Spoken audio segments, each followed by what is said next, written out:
Queridos, vamos abrir a Santa Bíblia no livro de Êxodo, capítulo 15.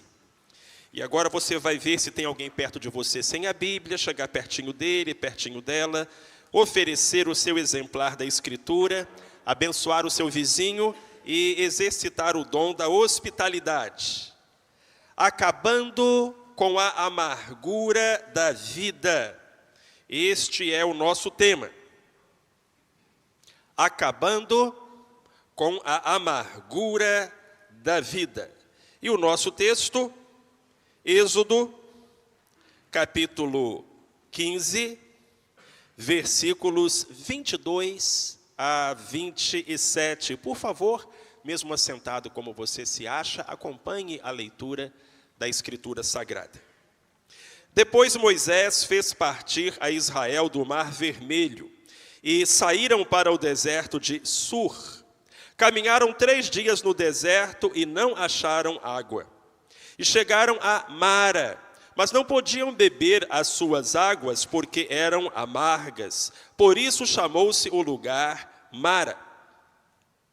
E o povo murmurou contra Moisés, dizendo: que havemos de beber? Então Moisés clamou ao Senhor, e o Senhor mostrou-lhe uma árvore. Moisés lançou-a nas águas, as quais se tornaram doces. Ali Deus lhes deu um estatuto e uma ordenança, e ali os provou, dizendo: se ouvires atentamente a voz do Senhor teu Deus, e fizeres o que é reto diante dos seus olhos, e inclinares os ouvidos aos seus mandamentos, e guardares todos os seus estatutos, sobre ti não enviarei nenhuma das enfermidades que enviei sobre os egípcios, porque eu sou o Senhor que te sara. Então vieram a Elim, onde havia 12 fontes de águas e 70 palmeiras, e ali, junto das águas, acamparam. Bendita seja a palavra de Deus, que bela história. Mara é uma palavra hebraica, que significa amargo ou amarga.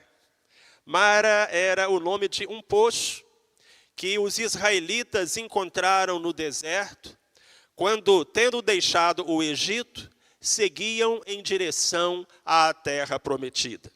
A Bíblia diz que eles caminharam 3 dias deserto adentro sem encontrar água. 3 dias é o limite de tempo que um ser humano pode ficar sem beber. Depois de 3 dias, o povo começou a se ver em situação difícil, naquele deserto escaldante. Havia crianças, havia idosos, a água dos cantis se acabou, eles se perceberam em dificuldade. Chegaram a um poço, mas não puderam beber das suas águas, porque eram amargas. As águas de Mara eram salobras e insalubres. Elas não apenas tinham um gosto ruim, talvez fossem até mesmo envenenadas. Porque a Bíblia diz que não é que eles não quiseram beber, eles não puderam beber. E aí começaram a murmurar. E essa é a primeira vez que nós vamos encontrar os israelitas murmurando no deserto, mas não a última. É interessante, irmãos, que nós estamos no capítulo 15 de Êxodo.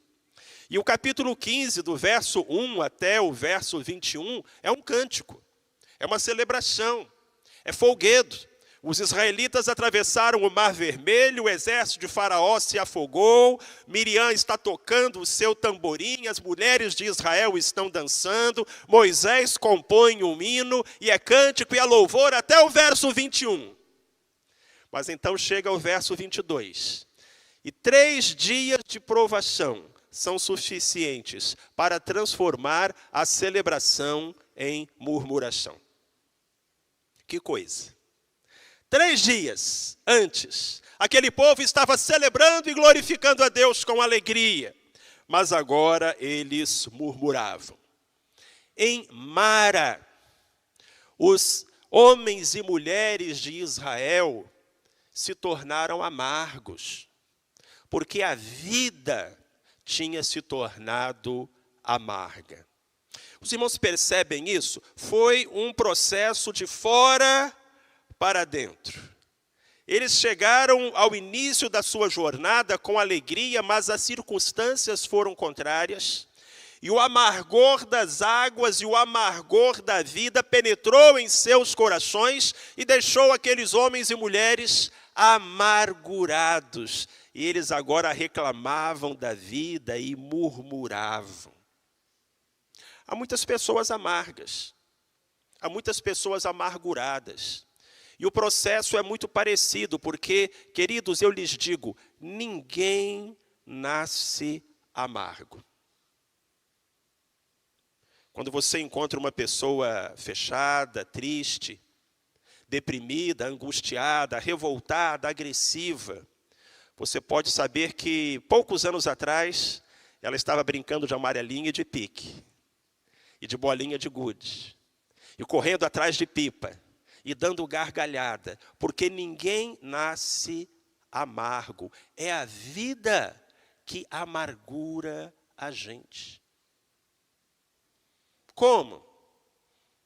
Ah, meus irmãos, existem coisas que deixam a gente amargurado. Uma decepção, um desapontamento, foi o caso dos israelitas. Depois de 3 dias de sede, finalmente encontram um poço.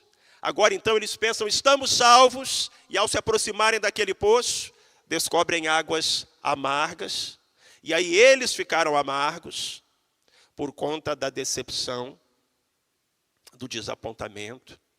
E às vezes é a decepção, é o desapontamento que amargura a gente, é o sonho que não se realizou, é o relacionamento que não deu certo, é o fracasso na vida. Às vezes a gente se torna amargo por conta de uma perda. Às vezes a gente se torna amargo por conta da saudade, da falta, do isolamento, da solidão. E de uma forma ou de outra, o amargor da vida penetra as fibras da nossa alma e nós próprios nos tornamos indivíduos amargurados. Eu sou uma criaturinha amarga. Essa frase foi dita por uma grande estrela de Hollywood, chamada Greta Garbo. Uma artista famosa nos anos 20, nos anos 30 do século passado. Greta Garbo foi uma das primeiras grandes estrelas do cinema. Atraía multidões às salas de projeção e tinha legiões de admiradores. Ainda assim, dava poucas entrevistas, não era de muita conversa, e passou os últimos 50 anos de vida trancada dentro do seu apartamento. Numa das poucas entrevistas que deu, explicou assim o seu comportamento. Eu sou uma criaturinha amarga. Eu acho que todos nós temos os nossos tempos de deserto e os nossos dias de mara, meus irmãos e minhas irmãs, e se não atentarmos, se não formos socorridos, podemos nos tornar também nós criaturinhas amargas. Como é que a gente pode ter um coração doce num mundo amargo? Essa é a questão, essa é a dúvida. Vamos voltar ao texto e tentar responder a esta pergunta. Como podemos ter um coração doce num mundo amargo? Primeiro passo, nós temos que abrir o nosso coração com Deus. Veja o texto. A Bíblia fala que Moisés fez partir a Israel do Mar Vermelho e saíram para o deserto de Sur. Caminharam 3 dias no deserto, não acharam água. E chegando a Mara, não podiam beber as suas águas porque eram amargas, por isso chamou-se o lugar Mara. E o povo murmurou contra Moisés, dizendo, que havemos de beber? E então Moisés clamou ao Senhor. Moisés não sabia o que fazer, mas ele conhecia quem sabia. E por isso, enquanto o povo murmurou contra Moisés, Moisés, com sabedoria, clamou a Deus. O povo talvez tenha procurado aquele que estava mais perto, numa tentativa de jogar uma culpa, fazer uma queixa, mas Moisés foi aquele que tinha real capacidade, o único que ele sabia que realmente poderia resolver a situação. E os irmãos repararam, Moisés não reclamou, Moisés não murmurou. A Bíblia diz que simplesmente Moisés colocou diante do Senhor a situação. Olha para mim, presta atenção. Desabafar é diferente de murmurar. Então você pode sim desabafar com Deus. Abrir o seu coração. Falar para Ele que está doendo. Dizer para Ele onde está doendo. Você pode chorar. E você pode chorar ao pé da cruz. Lugar de amargura não é o coração do ser humano. Lugar de amargura é a mão de Deus. Quando a gente guarda a amargura da vida na alma, ela nos intoxica, ela nos envenena.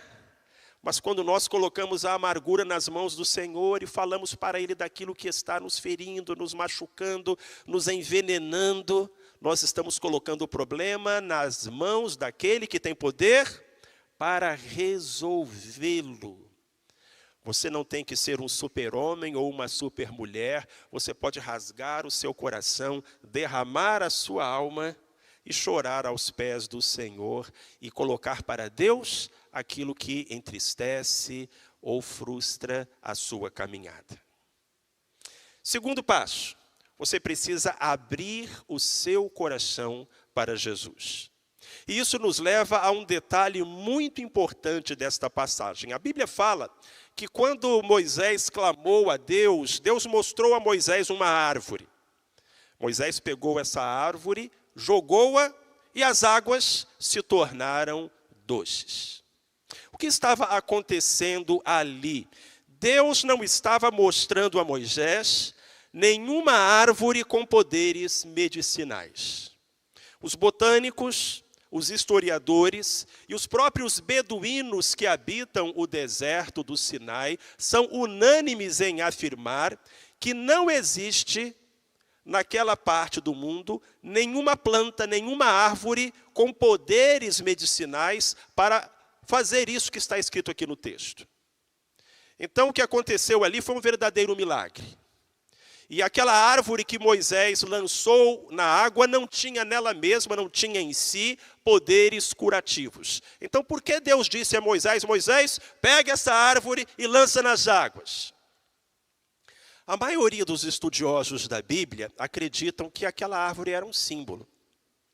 Porque assim como a madeira daquela árvore, o tronco daquela árvore, lançada nas águas amargas, as tornaram doces, assim também o madeiro onde Jesus foi crucificado, a cruz do Salvador, o madeiro erguido sobre o Calvário, é a resposta de Deus para a amargura da nossa vida. Então, em outras palavras, o que Deus estava dizendo para Moisés, e simbolicamente estava dizendo para nós, era, filho, filha, coloca Jesus. Põe Jesus aí. Ele é o médico e, ao mesmo tempo, ele é o remédio. Ele é o que sara as águas. Ele é o que cura os corações. Ele é o que acaba com a amargura. Ele é o que adoça a vida. Então você precisa entregar a sua vida a Jesus. Abrir de par em par o seu coração e deixar a luz do céu entrar, como diz o velho hino, e a luz do céu é Cristo. Entregue o seu coração a Jesus. E não apenas isso, entregue a Jesus a situação que fere você, que entristece você. Deus disse, eu sou o Senhor que te sara. A expressão aqui é Yahvé Rafá.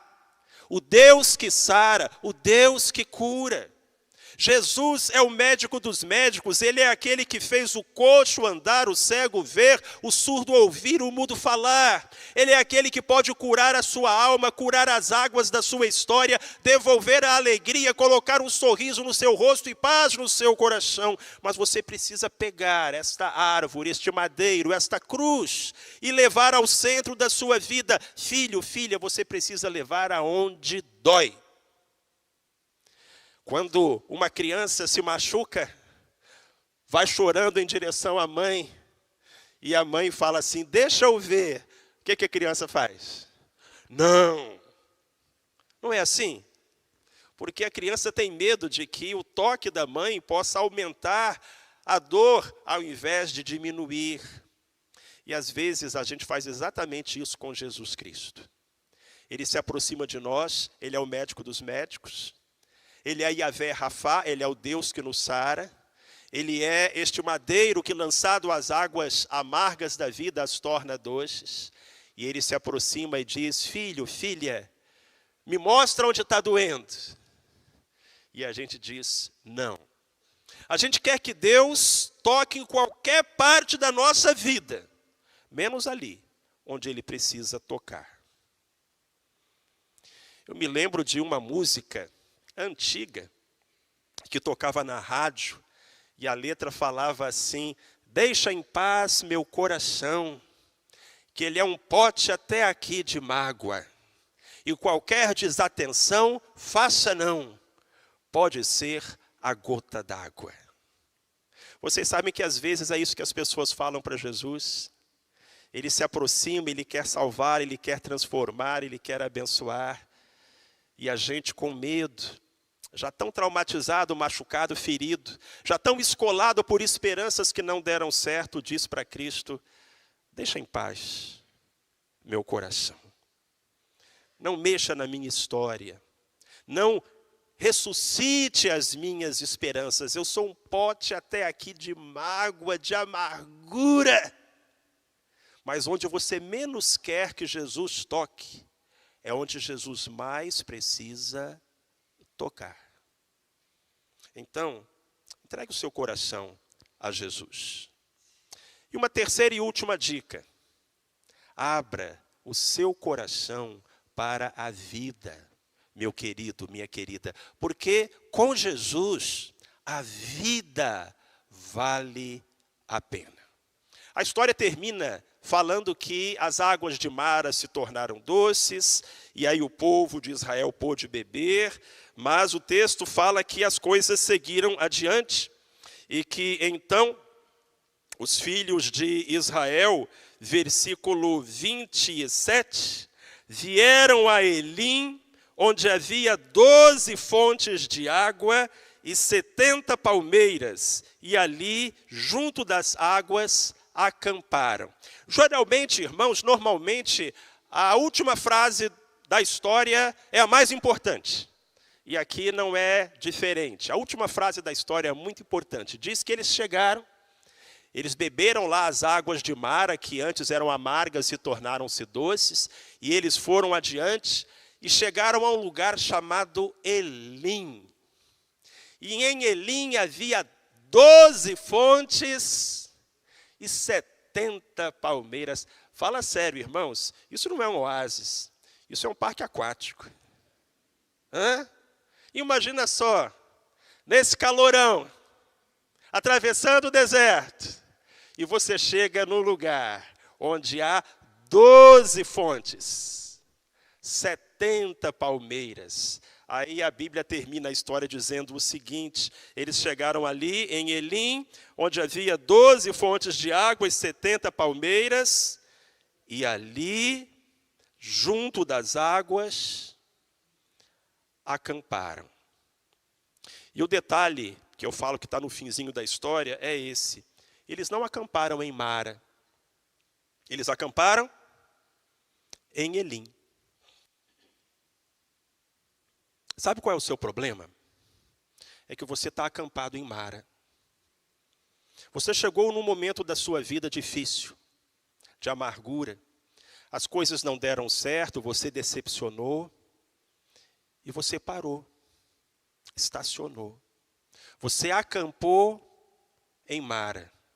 Você pegou o martelo e bateu a estaca, você esticou as cordas e você colocou a lona. E você está vivendo em Mara. Sabe, meu querido, minha querida, Mara é lugar da gente passar, não é lugar da gente acampar. Os israelitas só chegaram a Elim, aquele oásis exuberante de 12 fontes e 70 palmeiras, porque eles não desistiram. Eles continuaram em frente. Eles foram adiante. E eu quero dizer a você essa noite, em nome de Jesus, você precisa seguir em frente. Por favor, olha para mim, presta atenção. Você precisa seguir em frente. Se um erro que você cometeu, ou se algo que aconteceu com você, se a ingratidão de alguém, se as amarguras da vida atravessaram o seu caminho, é hora de seguir em frente. Deus pode adoçar o seu coração, Deus pode mudar as suas circunstâncias, mas você precisa abrir o coração para a vida. Voltar a sonhar, voltar a acreditar, voltar a sorrir. Ah, meu querido, minha querida, eu preciso dizer isso para você. Tem gente com saudade do seu sorriso. Tem gente com saudade da sua alegria. Porque quando você se amargura, não é só o seu céu que fica mais escuro. A luz se apaga daqueles que estão perto de você e que amam você. Tem gente com saudade do seu sorriso. Tem gente com saudade da sua alegria. Tem gente com saudade do seu otimismo. Então, acredita na vida. Segue em frente. Não arme o seu acampamento em Mara. Arme em Elim. E se o Elim ainda não chegou, continue na marcha. Porque Cristo vai com você. Cristo caminha conosco no deserto. Ele nos acompanha. Cristo caminha conosco a cada passo. Ele é a resposta, Ele é a saída.